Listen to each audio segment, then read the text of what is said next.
cuman bangunan atau katakanlah offshore, tapi biaya juga punya struktur biaya. Anda juga kuasai struktur biayanya itu seperti apa, gitu kan?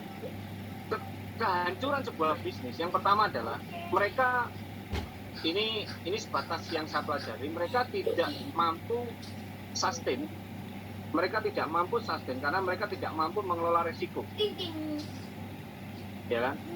Nah, untuk mengelola resiko salah satunya kita harus mengetahui dulu itu tadi bisnis model itu penting, harus pendapatannya bagaimana, kemudian struktur biayanya apa saja. Kalau misalkan ada beberapa struktur, kalau kita tahu, kita bisa tambahkan arus pendapatan kita dari sumber yang lain, kita bisa tambahkan, kita bisa cari celahnya gitu. Otomatis cash in kita nambah, bener nggak sih? Ya. Terus kemudian kita tahu bagaimana caranya mengelola struktur cost. Ya.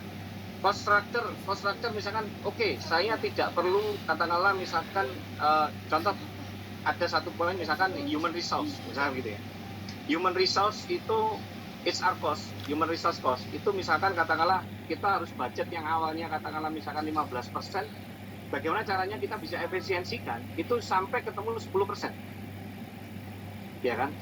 Nah, sehingga yang awalnya 15% jadi 10%, kita sudah save paling nggak 5%. Nah, kalau 5% itu misalkan seluruh pendapatan Anda dalam satu bulan, katakanlah misalkan 1 miliar, Anda bisa bayangkan angkanya 5% itu Anda bisa alokasikan ke banyak hal yang lain.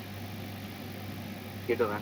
Nah, penting Anda ketahui dulu bagaimana Anda mendefinisikan, terus mencari cara bagaimana revenue stream harus pendapatan untuk Anda terus bisa tingkatkan.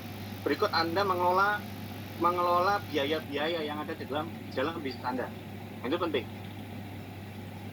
Kuncinya adalah saya pikir ya kalau misalkan kita bicara human resource ya produktivitas tingkatkan, terus kita melakukan sebuah efisiensi